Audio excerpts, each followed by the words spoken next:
not hard to find. Strong arm tactics so loud, only themselves in mind. Every player has dreams of making ORCA fame. They'll live on in the minds of those who get in their way. ORCAs all say, don't come for me. Mid-third boots, they're so vain. As we set up the podcast webcam, the pod is here to talk ORCA game. ORCA King CK with delusions of fame. In this LRG world, he's the apex predator. Dani and Jules in tow, always ready to go. Now it's time for the show. They're the apex predators.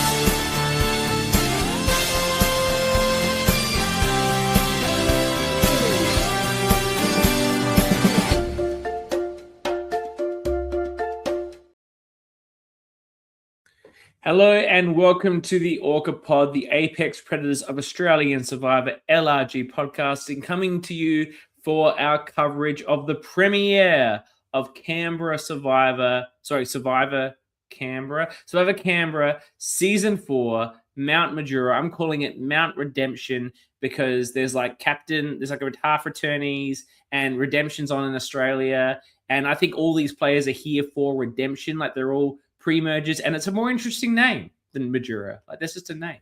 Mount Redemption here on the ORCA Pod. And joining me, as always, is the OG crew of ORCAs. Let's bring in first the newly minted ORCA of Uncharted Waters. I'll get the drum roll going. Welcome, Dani. Hi! Very happy to be here. Very happy to be back. OGs, let's fucking go. And, of course, much to her despair, she was the runner-up and tied with Greg. I'm saying drum roll. Sorry. You're going to bring that up every single time. Yeah, I don't know why this doesn't say tied with Greg under your name anymore. No, because I changed it. That was the official statement. Tied with Greg. Well, here we are, a new season, a new dawn on Mount Redemption. Initial thoughts. What you got, Dani? There was a lot to unpack. Game mechanics, the players, I'm still processing everything that happened and trying to figure out what that looks like for the game. I'm worried that we're over mechanized, whatever that word is, the game, with all the different bits and pieces. So I'm keen to see how this all plays out. I quite like the bits and pieces. As someone who engineered the assortment of bits and pieces for Uncharted Waters, which was not the most popular set of bits and pieces, I have to say. And that was not just me. You can blame JP and Vince and John as well. But I like bits and pieces. I think they're good. We'll talk a bit about the mechanics they've brought into this season. I think there's some really good original ideas in here. Jules? Oh, don't get wrong. They seem really interesting, and I'm keen to see how they all work. I just worry that we have too many. I agree. I think everything individually is good, but I think maybe too much together. And before we get into it, I would like to state I did enjoy the episode. Yes. My comments tonight may seem like I didn't, but I did enjoy it for what it's worth. We are the unofficial We're the unofficial podcast, so we can speak our truth. And we've been unashamedly of the position on this podcast, no matter what franchise has got a season out, that we feel that these LRG episodes are better when they're shorter. I know it's the premiere, but it was a very long episode. And we know Dan wants to make sure that everybody gets their moment, and that's to be applauded for what he wants to achieve. I am a millennial. I understand everyone gets a medal, but honestly, I'd rather I just focus on the interesting bits. But I think each segment was a little bit too long. I think we had too long on the intros. We had too long on the play out last thing. We had too long on the challenge. We had too long on the scramble. I think everything could have been condensed down. And I agree that we want to see a bit of everyone, but we don't have to see a bit of everyone in episode 1. The only person who really needs to get some flowers this episode is Jasmine. Everyone else can kind of wait till next episode or the episode after. I mean, Australian Survivor, people will go till episode 9 before they get a confessional. US Survivor, Tiff is on 2 confessionals? Like, if it's fine for you, it's fine for Canberra. Zach Brown has more confessionals. Zach Brown has more. Let's not even talk about that. That makes me so cranky. That's ridiculous. I think someone needs to bring that out in LRG. Just get someone out there with a guitar, like as a reward. Oh, Lord. Best reward ever. Sure. Now we've historically sort of started at the start and then got to the end, but I think we should do what they do on the show we rip off from Rockers Podcast. And we should start at the end, and we should talk about the boot and the decision and how we got there. After what you profess to be a long stretch, I don't think it was Melbourne Survivor 2 length of like we saw fucking everything that everyone ever talked about. I'm still not entirely clear why Jasmine got the votes here. I feel like it was Simon. I feel like Zaddy Simon pushed it and everyone went with it. Yeah. I agree. I agree. I think he was uncomfortable with her based off their chats because it didn't go the way that he wanted that conversation to go. He didn't get that alignment he was hoping for. And everybody else was looking for it not to be mushy. Like they were it was the easy vote. You had a number of people who didn't want that to be the case, so were happy to jump on any other name that came out. I don't know where her name came from. I don't know where Rose's name came from. Like why did she vote for Rose? I don't know. I think the only thing I can see in there that may have led it that way is she told in front of a group of people that included Mushy, hey, we're all going to vote Mushy. And that was maybe a red flag. A couple of people, I can't remember who it was now, I don't have it in my notes. It might have been Rose who said she doesn't know the game and that can make her do things that you are unpredictable and that you don't make sense. And so maybe that's a reason. We didn't really get a clear reason in my mind. I think Mushy really dodged a bullet here because the challenge loss was 100% on her. 100%. And I'm not just talking about the missing piece. I get that. You're under the pressure. You don't see it. But she was like, before she even got to that missing piece, which was one of the like edge pieces anyway, if you do that bit last, like she was royally stuffing up that puzzle. Yeah. I'm not a puzzle person, but I was like, no. What are you... But even when she finished it puzzle and realized that the piece was missing, she started like pulling it apart and trying to, like she thought she'd done something else. Like, no, you've got a border. It's very clearly a piece missing. Like, and also like was the rest of the tribe not able to help her? Because I think at least one of them had seen that the piece had fallen. They not allowed to yell, hey, you got a piece of ground. Someone has a confessional about it that they weren't able to help in any way. Yeah, okay. Yeah, I would say this for future Survivor players. If you shout out to Mushy that there's a piece on the ground, what are they going to do? What are they going to do to you? Like, just tell her the piece is on the ground. They're not going to kick you out of the show. But that is a genuine fear. Like, I know I have moments like that looking back where I go, I should have done this, I should have done that, but I didn't want to get in trouble. Especially, like, I'm a rule follower. If you're a rule follower, you're like, if I'm told not to do this, I better not do it. Now, if I was doing back and play a second time, fuck the rules. And I'm going to do whatever I can.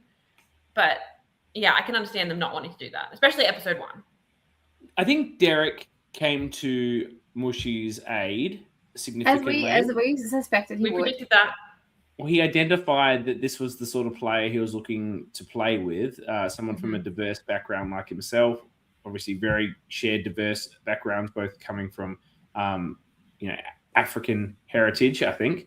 So that it makes sense. And I think Derek's social connections made earlier in the game, particularly in those meet and greet challenges, which we'll talk about in a moment. The 4-person thing, that seems to be a thing. Enabled him to really push the vote this way. But I do feel, well, what names are up there, right? You had Jasmine, because I think Simon pushed it out, and we'll talk more about that. We had Mushy because of the challenge. We had Rose, and I think Rose was probably being the most obviously strong as to trying to take control of the tribe, which is probably why she was identified as a returnee takeout. And of course, we had Nat. Nat throw out Anthea's name in probably the funniest moment of the episode, where she speaks to Anthea. I heard your name from who? Me. Oh yeah, I said it. Like, I've got a section of my notes that says Rose saying she wants to go to tribal early. Girl. Jasmine saying Mushy's name to Mushy. Girl. Natalie saying Anthea's name to Anthea. Girl. Like, girl on girl violence. So we're talking about? The girls. Girl, what are you doing? Out firing. You guys were hopeful for a female majority girls alliance, and no one mentioned a single man to vote out. Not a single man was mentioned. Yeah, Anthea is teaming up with the men. We're like, the girls are fighting. No girls alliance for you. I feel. I do feel that if we awarded like an award, a fishy equivalent for actually the best player of the episode, I actually feel like Zaddy, Saro, and me in strong contention for this. We don't hang out once for that, but because we hang out the Brommy. Yeah, he came around. Votes, names had been mentioned. Mushy had been mentioned. Anthea, Rose, and he then said, "What about Jasmine?" And it all came back to, I think he didn't like the read at the idol dilemma. He didn't like how that went. He didn't like how Jasmine handled it. I think he did a good job of pretending not to be phased at the time. But I think from confessional, you can tell... He wanted that clue. He wanted it. And she was probably the worst person in the tribe to be paired with. I'm not sure she knew what an immunity idol was. Probably not. But even when she came back after it and was like, she was talking about mental endurance, like she was trying to lie about it when they've done the thing that you tell the truth. You say what happened. Like, I can see, like, of course, from that. On the other tribe, they told the truth and no one believed them either. So I think but it would be the same with me. Like, if you two came back, I mean, again, we're playing this for the first time, you two come back and said that we got offered an idol clue, but we didn't take it, we came back honest. I'd be like, yeah, fuck. Bullshit. Like, I don't think there's any situation in that where everybody believes you straight down the line. That's such a risky place to be in. The only way they were going to get believed is if the tribe passed all three elements, and no one did. So, to be honest, the lie on this was very simple. I know we're jumping back to the start now. I just say we had to hold a heavy weight, bucket of water or something above our head, and we had to do it for a period of time. They didn't tell us what the period of time is, or because that's how the other one worked. So if you said that, you'd look really impressive. But you'd just say, "Well," and we did it, or we didn't do it. We weren't able to do it. I dropped it. Like people, that's what everyone assumed that challenge was going to be about. So when you come back and say mental injury, that doesn't fly. I think if you made up a thing about physical endurance, I reckon you could sell it. And she also said in her like meet the cast that she's a terrible liar. And then she's like thinking on the fly about a lie that she hasn't clued Simon in on. I'm just like, if you're going to lie about it, figure it out together and then take the fucking clue. Should everyone be, though, a bit more sus on Simon? Because if you believe they took the clue, he was somewhat incentivized then to remove the only other person who knew about the clue. And that's exactly what he did, although he doesn't have the idol. So it looks a bit sus for him to come after Jasmine the way he did. And I think that's the wrong call for him. I think it's still, he drove it ultimately. I think everyone was happy to get on board that bus as soon as it pulled up. But he started the bus and we're like, yep, let's get on that. And I do think that could come back to bite him if people like want to put one-on-one together, or if they just want to make that up as a reason to have another target. For sure. And I think also, like, I mean, the edit, there was so much that we saw, but it's also, you don't get everybody's conversations, even though we've got a ton of them.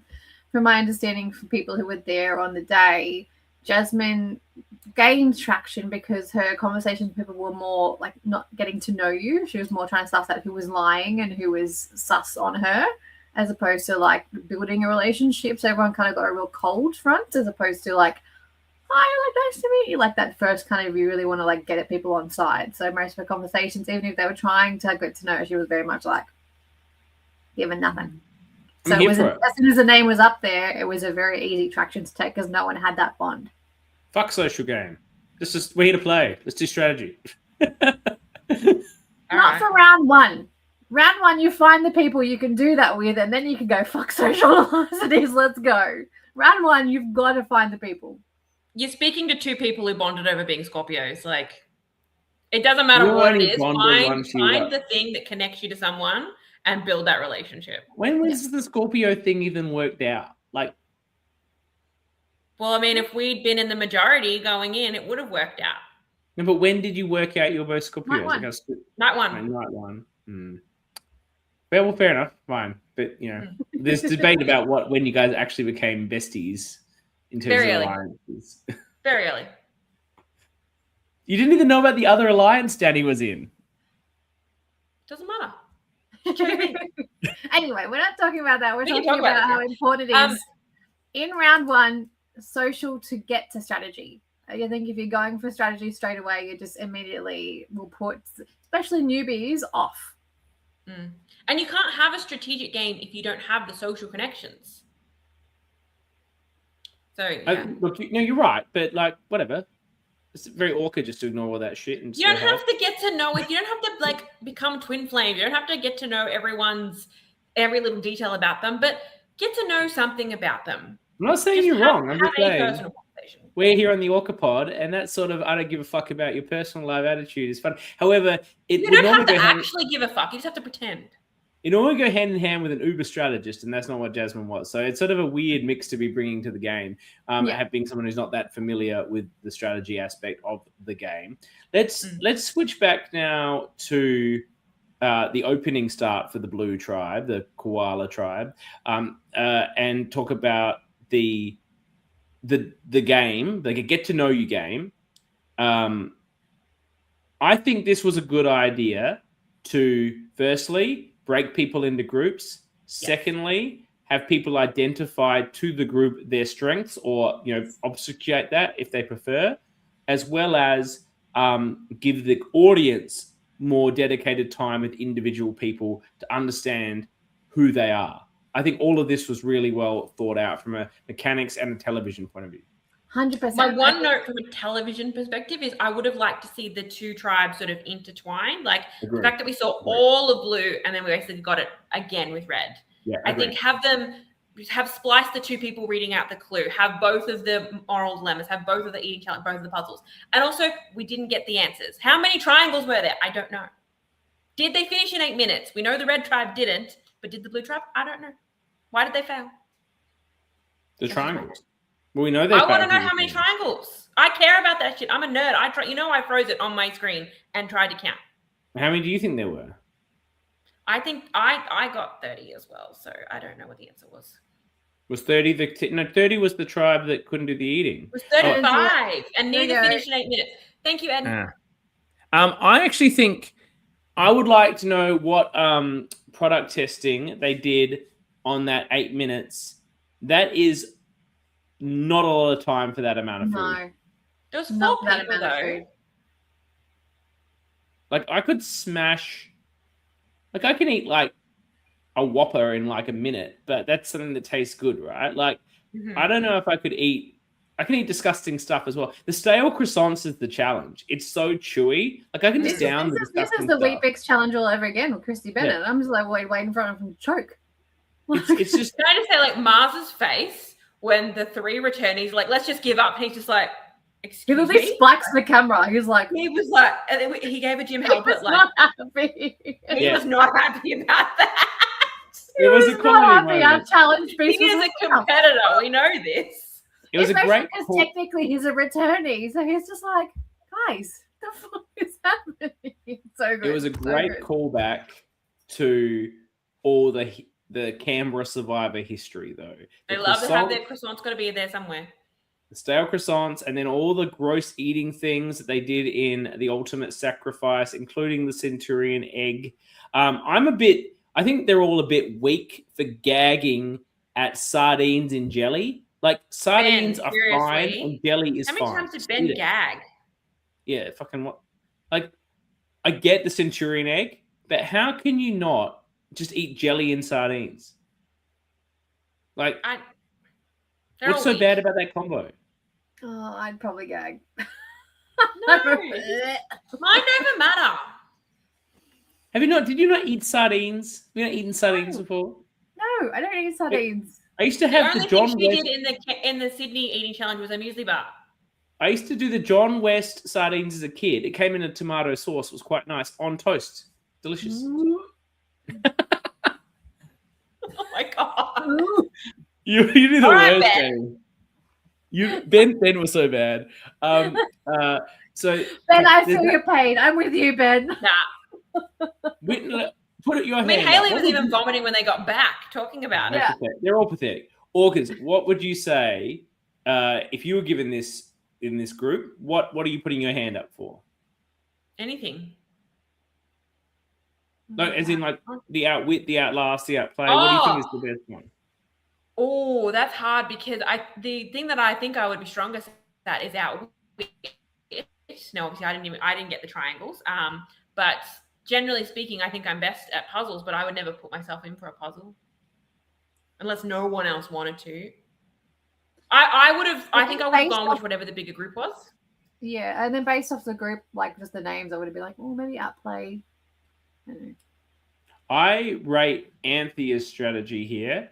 Yes. Anthea, like I said, has come to play. I'm very impressed with Anthea in this episode. As Aston said, the four people in the group. You just need one more person. Yeah. Yeah. It's exactly right. That is the one to go with. That is the way to build a bond.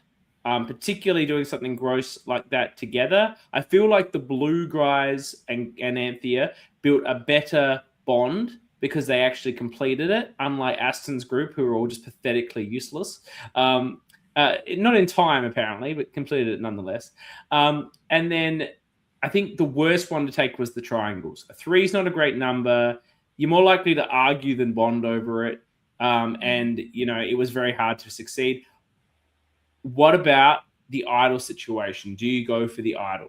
Yes. I think if it was one person, they would have gone for it. But as two people, straight off the bat, when you don't know the other person, I'm saying no. I would do it because I think the information that was provided, that they won't know why it failed. And you don't know what the other people are doing, but you can come up with a convincing lie about Outlast. And I would go for it, and I would bond either you bond yourself to that person, right? Or you make an enemy. But Simon voted her out anyway. Yeah, I feel like though all that has to happen is you come back and the other person throws you under the bus. Says, hey, CK went for it. But then you go back to camp and you find the idol together. And then it's your idol. As like a group. As a couple. Yeah, I agree. You know all about that. I mean, I look at myself. You find an idol together, it bonds you, it's shared, and then you don't give it back when they need it. And then you just use it for no reason. Like, that is what it's all about, right? Yeah, and see, I wouldn't have gone for Outlast for this reason. But I look at like myself, my own experience. I instantly bonded with the person that we eventually voted out first. So what if it puts you in that situation where you're bonded with someone and you think this is my person, and suddenly they get voted out? They get voted out and do a Australian Survivor move of, oh, Jules has an idol. Like, that can really put you in a shit spot unless you know this is your person who you're going to be able to go far with. Like, I think I would say, I think if I was by myself, absolutely, in a heartbeat. With someone else that you've just met, no. In that scenario, I'll just burn my vote. I'd vote for whoever they're voting for. I'd take the punt on it and take the risk that I cop it after, so they don't blow up my idol. Like, I'll make sure there's 2 votes on whoever they're voting for. And then, I mean, you can also play in that too. You can be like, of course they said I did. Like, I turned on them. Of course they're like trying to throw me under the bus. You're like, that's a bunch of bullshit. Turn on is a difficult situation because how did you really bond enough to be turning on? Like, something had to bond you. I'd be careful about that language personally, Dani.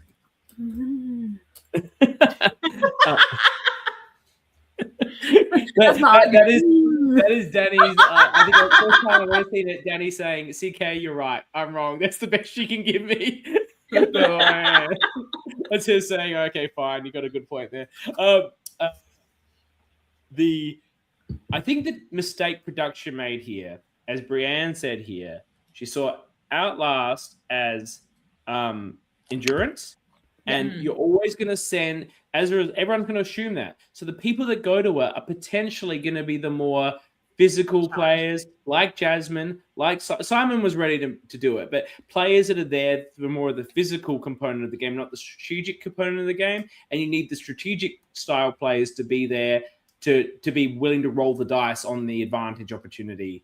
Because the strength players tend to be more down the line loyalty style players who won't damage the tribe. They've played a lot of team sports. They're not going to do that off the bat. They'll do it later perhaps, but not off the bat. I don't think Outwit, Outplay, Outlast were the best names for all of this. Outwit was correct, but I mean, I think that both the Idol and the Eating Challenge were both probably Outplay. I don't really know how you make a challenge for Outlast. So yeah, I get what they were going for, but I can see why they would all be like, oh, Outlast's going to be endurance. Yeah, of course. I think Outwit should have been the Idol.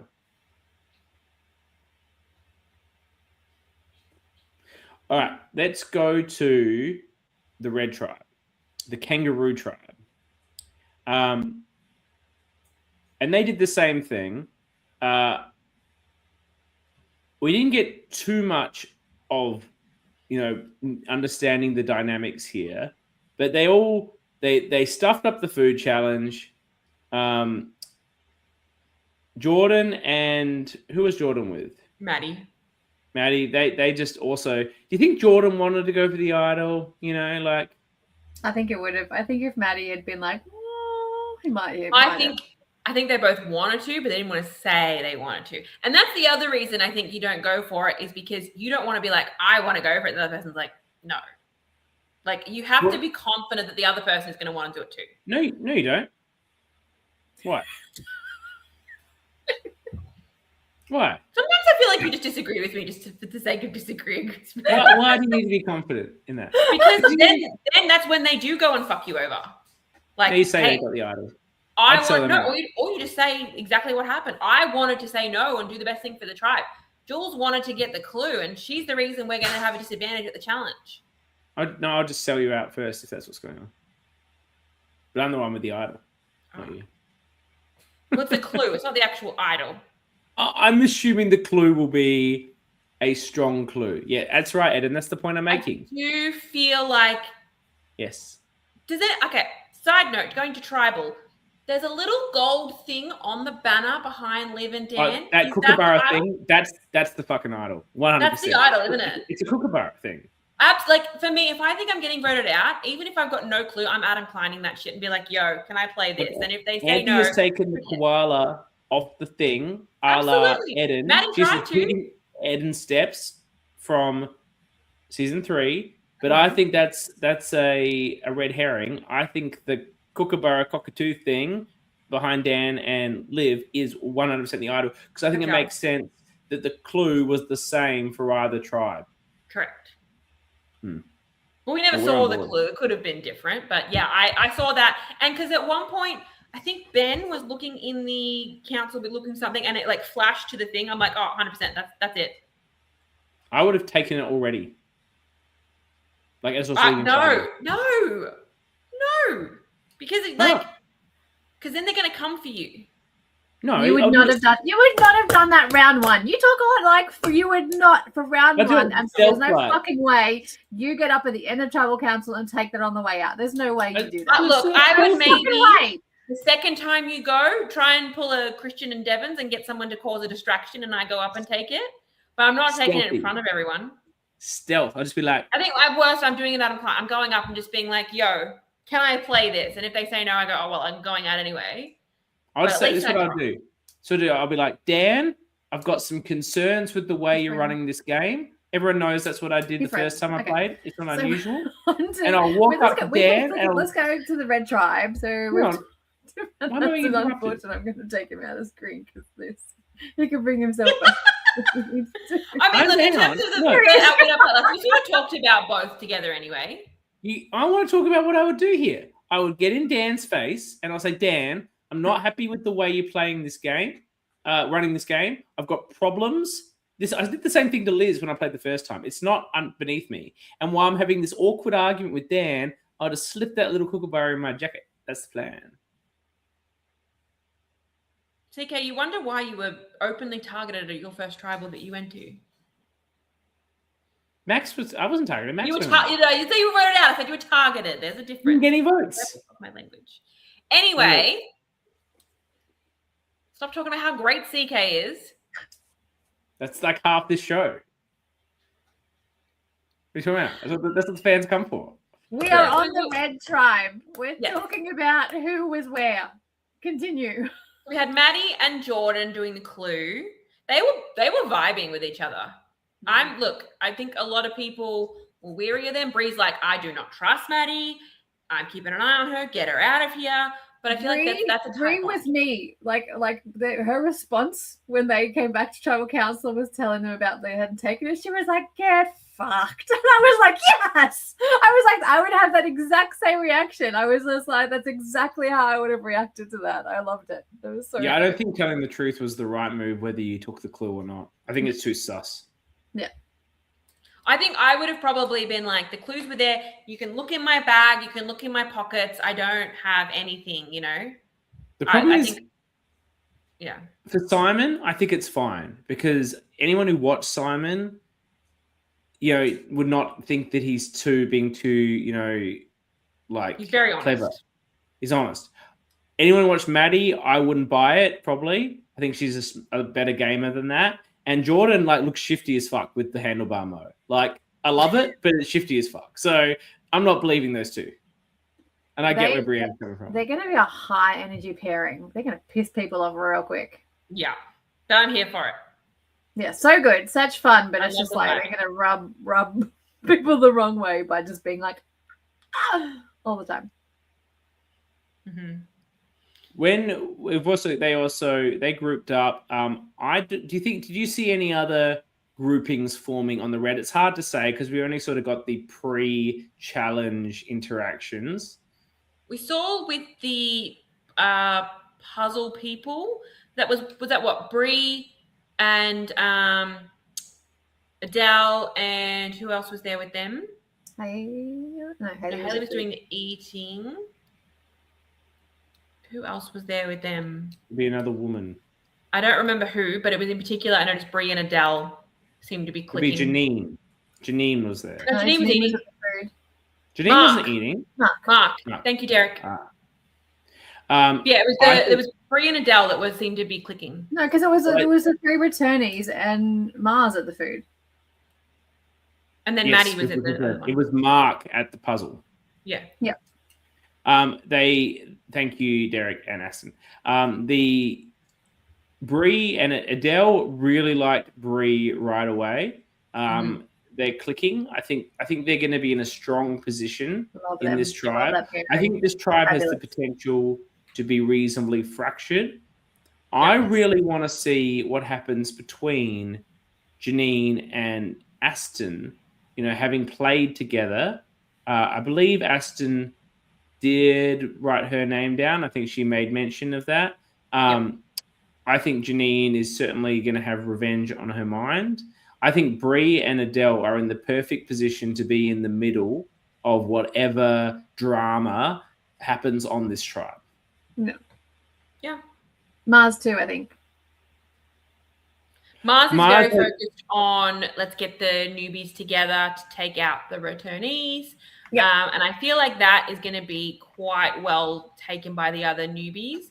Particularly, a lot of people have their eye on Haley right away. Haley needs to shush. Yeah, I don't think she knows how. Shush, Haley. Even where she needs to shush, but she doesn't know. And I knew this. I knew this when I picked her, but I was just like, shh.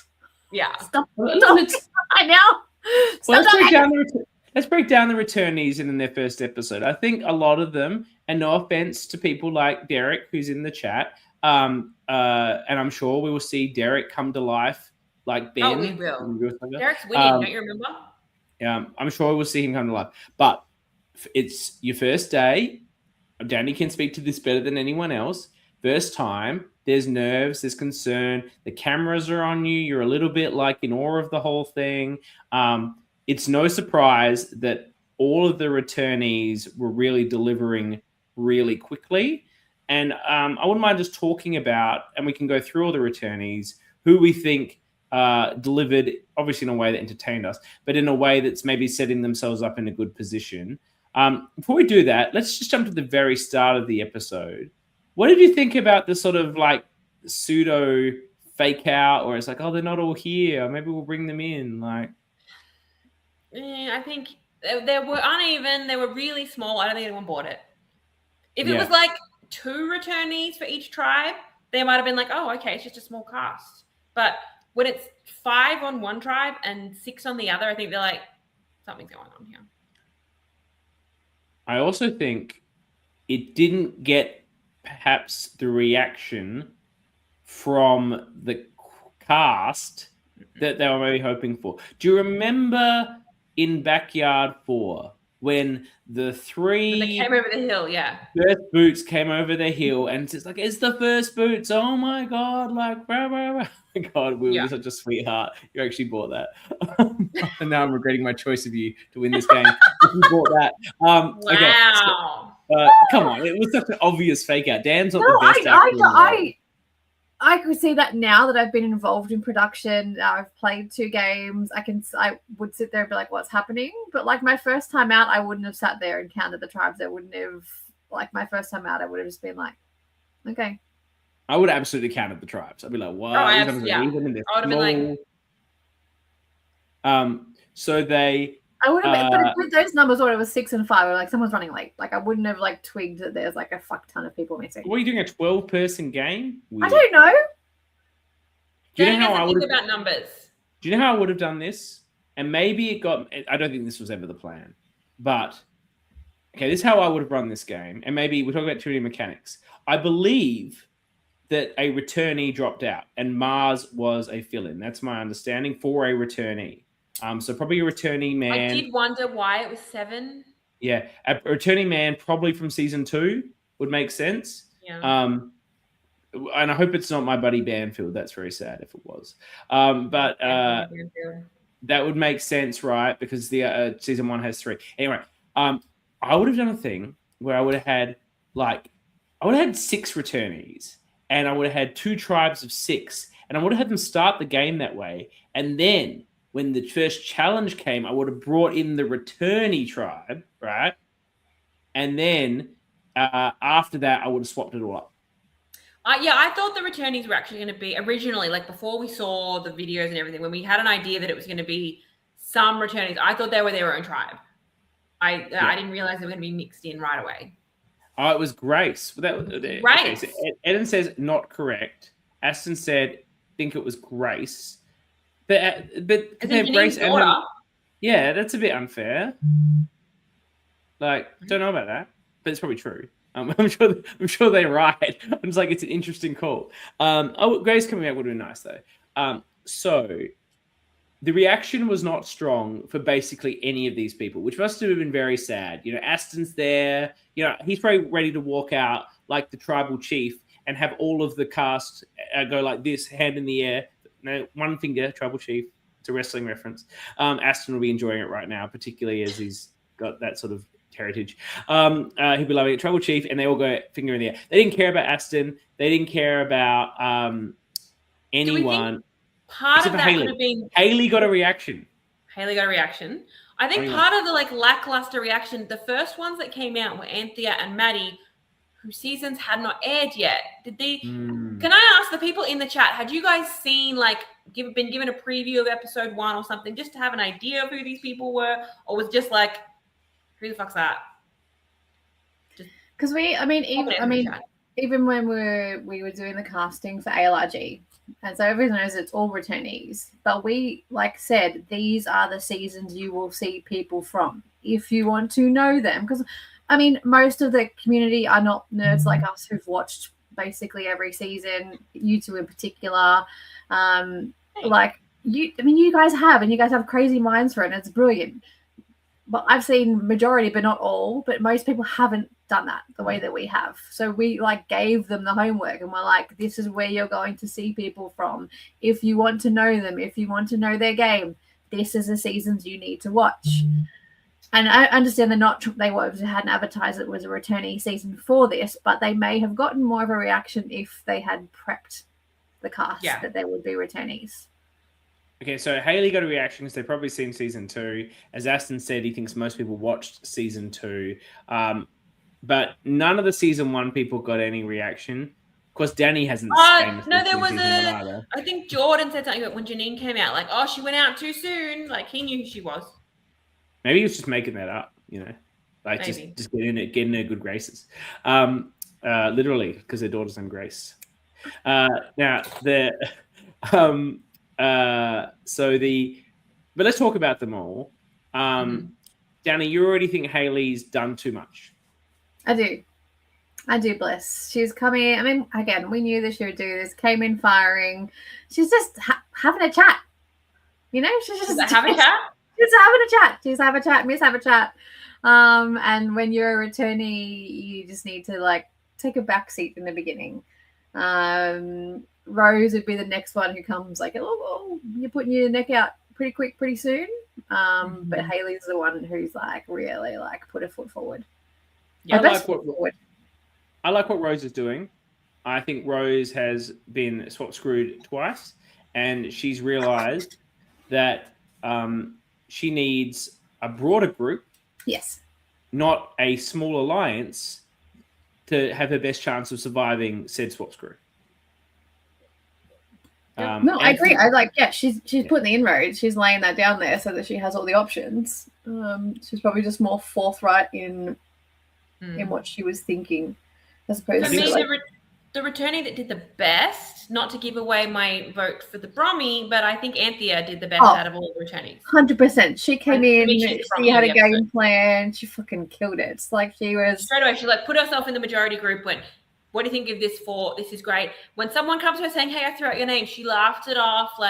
She did so well. And I think also when they were asking her on the mat, why did you come back? She's it was just so much fun. She's not talking about, I'm back to do better, I'm back for revenge, whatever. She's it's just I'm here to have a good time. Yeah. Of all the returnees, Anthea had the best showing. And I'm so annoyed that CK snaked her from me in the draft. I think Zaddy Simon is falling into old habits. I think it's ultimately going to work even less well with this group than it did with his orange group. He got saved a lot in the orange group in his season because of his physical capability. I don't think this tribe has a lot of young, fit men like Derek and Ben and Will, and there's no need to keep Simon around just because he's also a fit guy, right? And he's sort of ordering everyone around a bit, and the only one close to his age is Anthea, and I don't think she's sort of oh no, she's wary of him. He wants a none of Zaddy Simon, not at all. Yeah, she wants to coop the newbies, because they don't know her, they've never seen her before. She's let me surround myself. Yeah. And then on the other tribe, difference in the numbers, there's 3 returnees on one tribe, 4 on the other. I think on the other tribe, being 5-4, if they want to get the returnees out, I think a returnee will go first because they don't have that margin for error. On the blue tribe, because it is a 6-3, it's it doesn't matter if we take out a newbie. We've still got more newbies than returnees. Yeah. So I think that is a factor as well. 100%. I think Haley's a threat there. I think Maddie's doing a good job of being a bit under the radar. But from this episode, I didn't see her make the sort of instant connections she was able to make in season 3, which was her huge benefit. I don't know if this group... Because she was gone off in a 2. She put herself in a 2 as opposed to a bigger group. So she's limited her interaction options. And her group worked really well, which was Eden, Bethany, and Anthea. And they all sort of, they were the group. And I think she was sort of the figurehead of that group. And that worked. I don't know what group she could form here. There's a lot of strong personalities in this tribe. And I'm not saying those other 3 people weren't strong personalities. But Anthea and Bethany and Eden, to an extent, were all I'm going to step back and let the game open, and then I'll explore how I'll play it. and Maddie was allowed to take charge of that group, and that suited her. I don't know who in this tribe that's going to work for, and I'm not sure of her placement in it.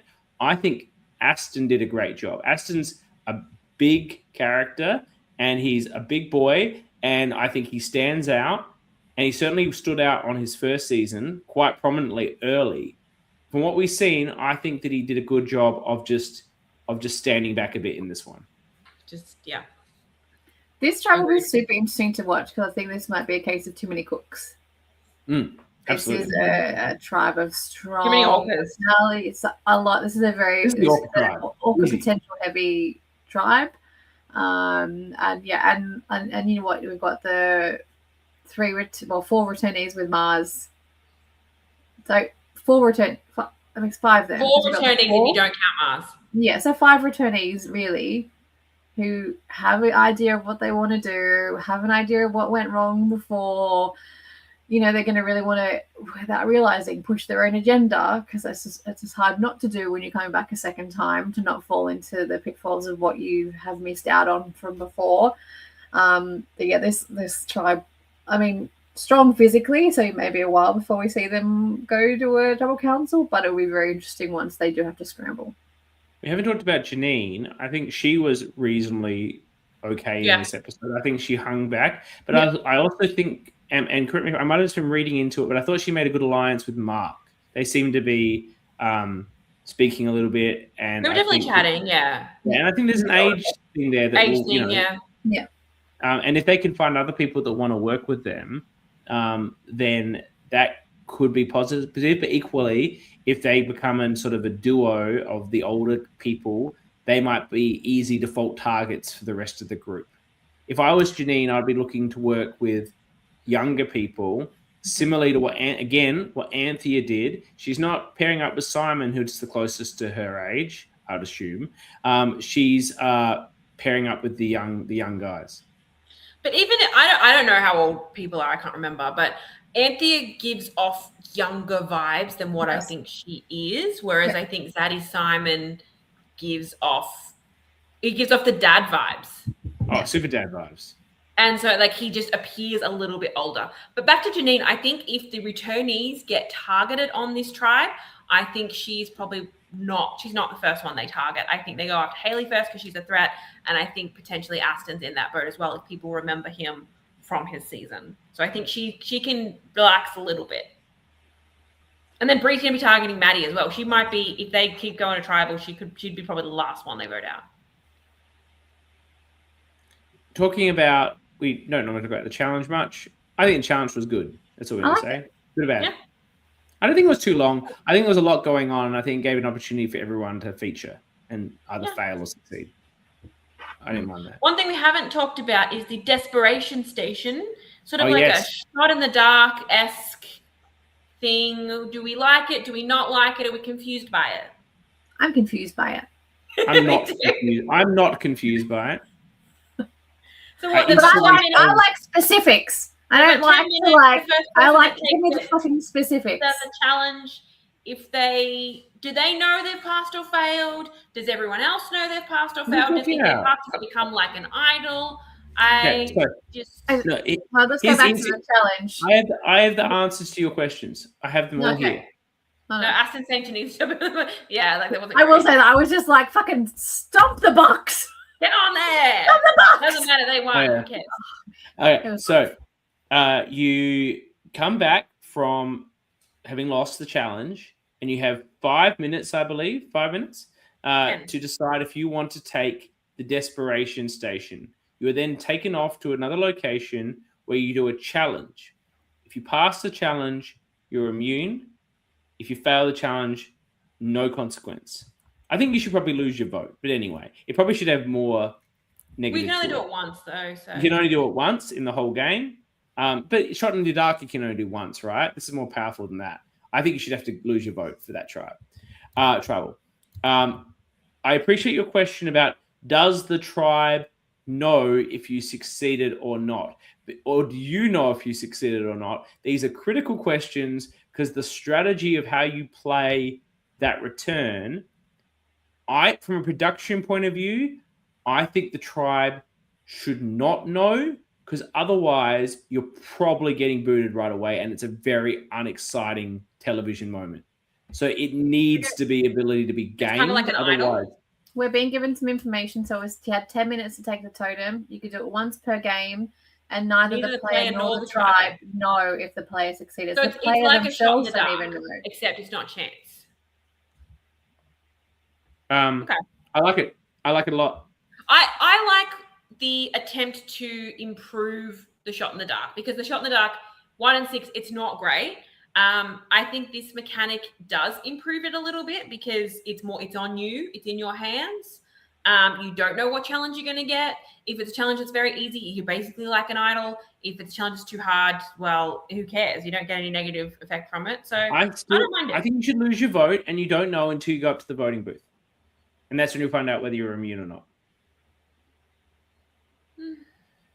Why not? Why not? I think the reason I don't like losing your vote is, I mean, I don't like losing your vote in general. I think the vote is the most important thing you have. But also, if everyone is voting for you and then you do this awesome thing and make yourself safe, you still don't even get to pick who goes. The rest of the tribe decides. So it's going to be someone else who's on the bottom with you, as opposed to you being able to take out a power player. And it means the other players need to counter that in case you are successful. Shit, we better split the votes. So I think having the vote is better. The payoff here is that you lose your strategy time, right? You lose your time from the tribe. You're losing something. I'm interested at seeing if they've got the time period of 10 minutes right, because this is critical. If nobody does this, then it was not enough time. And I want to see people doing it. And that's where you lost the vote consequence. Like, would it be so bad if someone grabbed this right before they went to tribal council? I think that's more from a production standpoint, like, because then they have to schedule a time to do the challenge as well. I think that just gives them enough time to be able to do the challenge without putting them too far back in schedule. I think that's probably why the 10-minute thing exists. Yes. Because if multiple people are doing it and the people are going to wait till right before tribal, but I'll be interested to see if someone uses it. Final awesome point. I think we should shout out the cameo to Jeremy and Ma, the winners of their respective seasons. Ma should have been fucking chewing those bitches out for complaining about eating that egg. She ate that shit. Did it? Yeah. Am I that egg? Yeah. And lost the challenge. And still lost it to Anna/Amy. Brutal. All right. Is that all from the episode? One thing I want to bring back Loz's segment from last season of what could have been an episode title. I had one that I thought was great. Maddie saying that last season she was as useless as an ashtray on a motorbike. That made me laugh, and that would have been a good episode title. That's all. You said Maddie wasn't as. Hang on, did she say it at the confessional or to the group? She said it in confessional about herself. Yeah, but she wasn't. I know. I agree. I'm not saying it was a good take from her. I'm saying it was a funny moment, and it would have been a great episode title. She has the worst takes about her prior game. She hasn't seen it, though. She hasn't seen it back. I think once after she's seeing it back, she probably went, oh, shit, I was good. Look at me. She was good. She was. We agree. All right. It's now time for everyone's favorite moment. We don't have an exit interview. Let's remove these people for the moment. I'm going to change the background now. For those new to the program, this is TWIOLSH. We're going to be doing some Canberra Survivor and one other thing, trivia. Now, 2 people have already left. Don't leave. This is good shit. And after this, we come back and we will do the Brommy of the episode. You don't want to miss out on that stuff. Adam was making that mistake. So normally, I get asked the questions. But after an almost undefeated run in uncharted waters, people are getting sick of the segment because they don't like seeing me win all the time. Is that a surprise? People root for me to lose actively. And when I don't lose, that's not much of a story. But I only lost once last season. And that was to my fabulous co-host.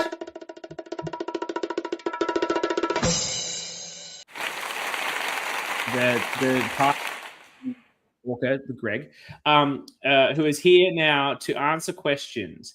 And look, I have to give some credit to Jules because she's picked a hell of an opponent. She's beaten me. She's beaten me, right? And honestly, I am the second most knowledgeable LRG trivia person in the community. Actually, third, because that Dakota guy kicked my ass too. Third. Especially about Canberra, though. If we talk specifically Canberra, this guy, no one can beat him. This is the Canberra beast. Like, this is an unbelievable thing to be going into. Now, I must say, I'm 1-0 against this person, so it's beatable. But let's see if you can take on the absolute trivia beast of the LRG community. Let's bring in one of the stars of Canberra 3 is Adam. Oh, guys, you're too kind. People's champion. He literally, People's Champion, he literally wrote the book on Canberra Survivor Trivia, aka the Wiki. So he's here to really get things going. Now, do you need the rules? We've updated them a little bit, so probably worth giving you that update. Yeah, give me the update. There will only be 4 questions. We used to do 6 questions. We've reduced it to 4 out of respect for the very small part of the community that doesn't enjoy this segment. There will be 3 questions from Canberra 1, one from 1, one from 2, one from 3, and a question from Uncharted Waters. You can phone a friend on Uncharted Waters, which would be Dani. You could also phone Dani onto a Canberra Survivor season, but I wouldn't recommend it. I recommend Canberra 1. She's very knowledgeable on Canberra 1. She's never even watched it. So Dani's available to assist with any question of your choice, but most likely Uncharted Waters if you go there. If you get it right, you get 2 points. If you need the multiple choice and get it with the multiple choice, you get 1 point. If you get it wrong, Jules has the opportunity to steal, the other person has the opportunity to steal, and they will get 2 or 1 depending on whether it's the multi-choice or non-multi-choice stage. You agree with that, Jules? I thought you only get 1 if you steal, regardless. Is that right? Yeah, that is right. Yeah. Okay. I think that's what we checked with Jordan Kalish, right? Thanks for calling me up. All right. You're the guest, Eden. What season would you like first? See, here's the dilemma. Do I do Canberra 3 because that's me, or do I try to block Jules from an assured point on Uncharted Waters? I could always phone a friend. I'm going to pick Uncharted Waters. Ooh. Rude. Let's try though. Liz was epically dropped off on a jet ski driven by a super hungry, intelligent former Melbourne Survivor player. That's not really relevant to the question. I just thought I'd add that fact. For those that didn't watch it, was me. That's the joke. Okay, so both tribes competed for individual immunity for each tribe because they're both going to tribal council. Jules won immunity on her tribe and was the last person standing, winning Salt and Pepper. Who was the first person to give up their chance at individual immunity? Oh, yes.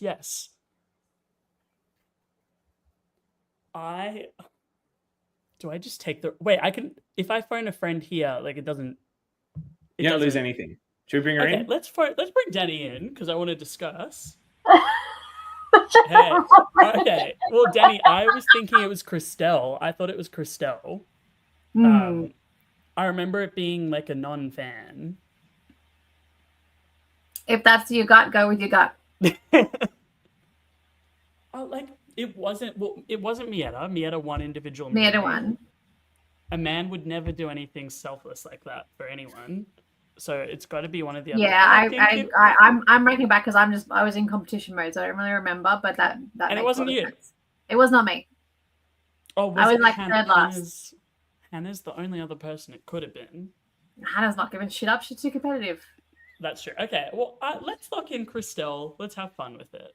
This was actually a trickily worded question on purpose. I said who gave up their shot to win immunity, as in they could have been the first out. The first out was Ash, but you're right. Christelle gave up her opportunity to compete to get Flint for her tribe. She didn't participate at all. That was the trick question, and you got it right. Well done, Eden. 2 points to you. Thank you. Yeah, I knew that. Yeah, when you said who was the first to give up, I'm like, yeah, okay. Ash was first out, but it was Christelle. Well, Eden 2 can play at that game. I'll take Canberra versus the world. Oh, no. In this episode, Mount Majura returnees Anthea and Maddie, with Eden, and Bethany found the what in the world advantage, whereby Anthea had to say the phrase a number of times at tribal council. How many times did Anthea express the phrase what in the world at tribal council? Oh, okay. She had to do it 5 times, but I believe she actually did it 6 times. That is what the wiki says, and it is what is correct. I went back and checked it myself to even review the clue to see if the final one she says right after Dan announces that the swamp of sadness exists is when she says number 6. Does that fit in the criteria of the clue? It did. It simply said tribal council, which I would deem when your torch is snuffed. That's the end of tribal council. I think that is the correct wiki. Wiki is correct, and you are correct, Jules, for 2 points. Very well done. Thank you. Thank you. Very good. Yeah, annoyed, but we did the same thing to each other. I'll go with the ultimate sacrifice. This is probably the easiest question of the quiz. Good. Returnees Hayley and Simon had the opportunity to participate in the infamous Love Rocks quest. Simon spent a lot of time looking for them, as he mentioned in this episode tonight. Hayley probably looked a lot as well, given she could still walk at that point. How many Love Rocks were found in this episode by Hayley and Simon combined? Oh, none. That is correct. That's the easy question. Yeah. So easy. Excellent. All right. Eden is on 4. Jules, you need this I know. to tie, and I forgot to write a tiebreaker. I'll have to do one very quickly. I had meant to write one that's really bad. I know the one I want to do, so quizmaster fail. Just get it wrong, please. Camera 1, this was a very messy first tribal, which featured a 3-3-2 vote and a 3-3 revote, and then a unanimous tribe decision to boot the Tour de France rules winner of Melbourne Survivor 2, Emily. All 3 of the season 1 returnees for Mount Majura were at this tribal council. Which one of them switched their vote from the first vote to the second vote? Janine. Okay, that's correct. All right. I can work this. Okay, I've got my question. I can work this out. She had to switch it. She voted. No, she didn't have to switch it. Sorry. Yes, she did. She voted for Dom, so she had to switch her vote. Yeah, but you had to remember that she voted for Dom. It's very well done. It's impressive. Oh, okay. all right. Sorry. All right. So I can work this out at the same time. I know what my question was going to be. You got to DM me the answer. Let me just pick up my my messenger. So I've got that going. You guys got to DM me the answer. Let me get it out. Okay. And if it's the same number, if you guys have the same number, then it's whoever gives it to me the quickest. Okay. Oh, fastest finger first. All right, I'm ready. Yeah, right. How many people, including this season that we're watching right now, have had aired seasons where they played twice? How many total in LIG history? Yeah. Canberra, Melbourne, Brisbane, Sydney, and Backyard. Now I've got to work out the answer myself. Is it exactly twice or twice or more? Twice or more. Okay, good. No, that's not right. I'm editing. Is it closest without going over, or is it just closest? No, that's not right. Closest. Editing again. But wait, that's not right either. I keep remembering that people exist. No, sorry, I'm making a list in my phone. Good, because we're going to have to run by this list so I can work out the answer afterwards.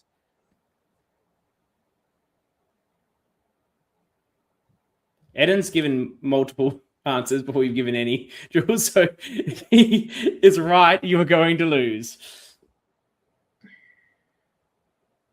All right, hang on.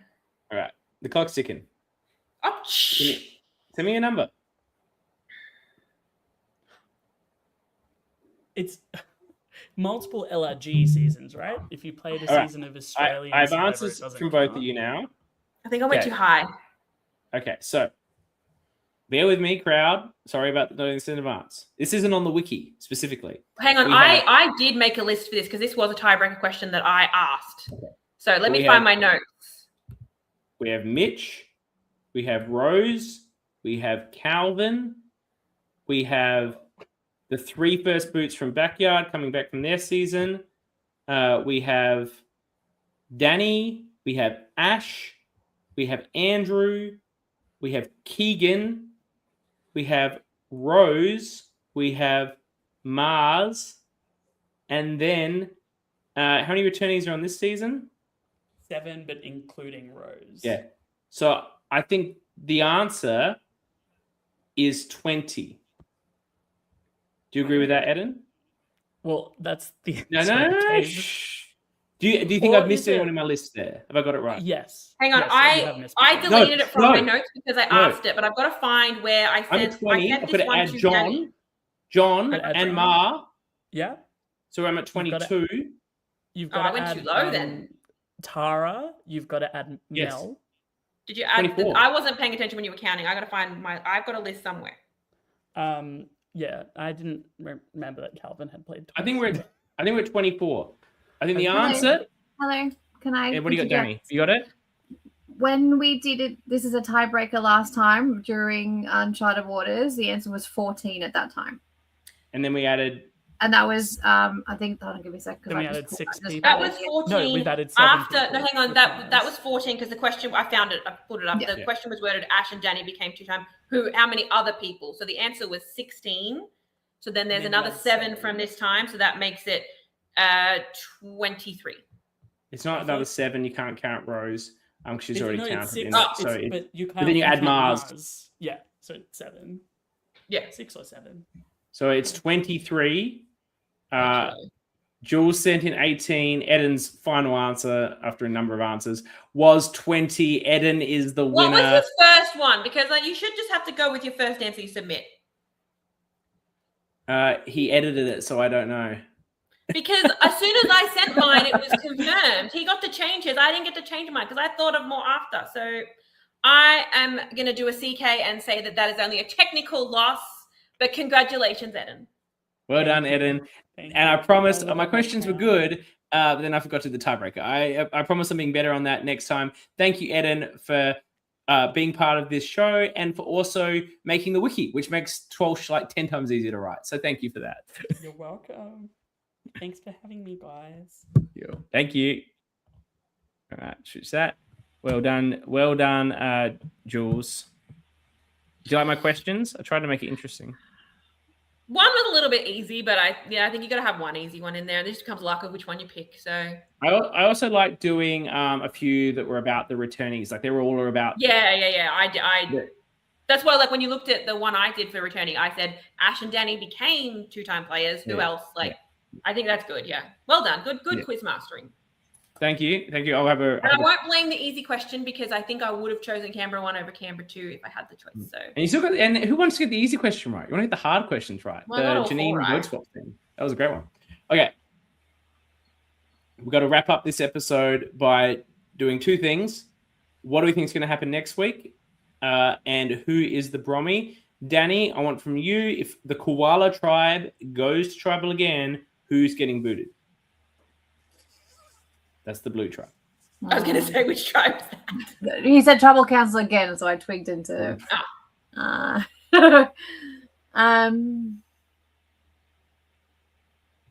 fear Mushi may not be saved this time. I think Derek's firmly in Mushi's corner, and Derek has that alliance of 4. I think Lord Simon goes. Well, that's what I was like, oh, but it depends on a challenge performance because if you have another performance like that, I don't know how much. If she stuffs up challenge again, yeah. Yeah, she needs to redeem herself in this challenge. Correct. To put that by harder. Jules, if the Kangaroo tribe hops its way to tribal council for the first time. This is going to pain me if this is accurate, but I think we might be losing Haley. I think that's a good call too. Hate it, but it's true. I could also see a Maddie target if Bree wants to push the vote. I don't see Bree as someone who is going to push a name if if she says it to one person and gets traction, I can see that happening. But I think she's smart enough to sort of go, a few people like Maddie, I'm going to hold back and just keep my eye on her. Okay, we need now. I think it's to a returnee determine- regardless, though. We need now to determine the Brommy of the episode. This is critical now. It used to be something that we mostly forgot to do. Occasionally, Now remember. you need it to get to be eligible for the ORCA. You need a It's like Brommy. the rising star. Correct. Yes, it's just like the rising star in AFL football. For those of you that watch a proper code, you need to be nominated in an episode to be eligible for the award. Dani, would you like to nominate anyone in particular? No, I want to hear you guys first. Jules, I already said mine a little bit. I think it's Anthea. I think she's forming alliances very quickly. I don't think anyone was overly like big and loud and pissing You need people the off. ORCA criteria. What has she done from the ORCA criteria? Strong arming strategy. Not strong arming it, but she was the first person to bring it up. I don't think no one was really overly narcissistic this episode, I think. So I'll nominate Anthea.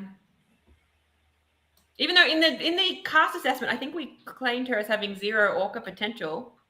Yeah, she's definitely come in with a bit more of a villain vibe, which I enjoy. She's ready to play, and I love it.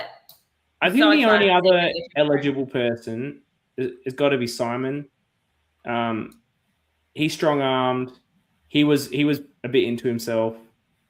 Like, no one's going to be that into themselves on Canberra because Dan just doesn't edit it that way. Like, so we've got to look for the hints, the little subtle hits. And I think there's a little bit there. Do you have another option, Dani? My only other thought, and it's tough because we weren't over on that tribe, is literally just that one confessional from Brie where she was calling them bullshit. Like, that was like very like Walker, like, oh shit, like there's no way. Like, that was the energy was ORCA, not necessarily the things that she did, but that confessional in itself was like, oh, that's ORCA energy. Mm-hmm. I think episode 1, it is difficult to call an ORCA, as you said, particularly on Canberra. I'd be happy with any of those 3. I think they all were ORCA-ish. They're all ORCA adjacent. Well, as the deciding vote... Do we want Eden to come back in and pick one? Eden can have a deciding vote. He's still here. He's here. Eden, who do you think should get ORCA of the episode? We'll throw it to you. Between... The options are Anthea, Brianne, and Zaddy Simon. I think you guys know who I'm going to say. Yeah, it's your girl. It's my girl Anthea. I love her energy this episode. Okay. Anthea gets Brommy of the episode 1. Well done, Anthea. I'm sure that is the greatest achievement of your life. I'm sure you've had many great achievements in your life. That's not an insult. You've had so many great achievements. The woman beat cancer. Like, yes, it's beating cancer and then being Brommy of the week, right? And then if she was able to get ORCA of the season, that goes on your tombstone, basically. So I mean, I wouldn't know what that's like, and it pains me every single Your time. tombstone will read Drew with Greg.